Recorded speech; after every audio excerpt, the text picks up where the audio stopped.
Isa na namang super typhoon ang paparating. Ililigtas ko ang mga tao.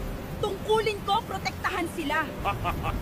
Hanggang kailan ka magtitiis, Sierra Madre? Pinoprotektahan ka ba din ng mga tao mula sa pagkasira? Juan, wala akong hinihinging kapalit. Ayaw ko silang ipahamak. Hanggat kaya ko silang pangangalagaan, gagawin ko. Itik na hihibang ka na! Saluhin mo ang bagsik ng hangin ko! Titiisin ko hanggat makakaya ko. Ipaglalaban ko ang mga nasasakupan ko. Juan!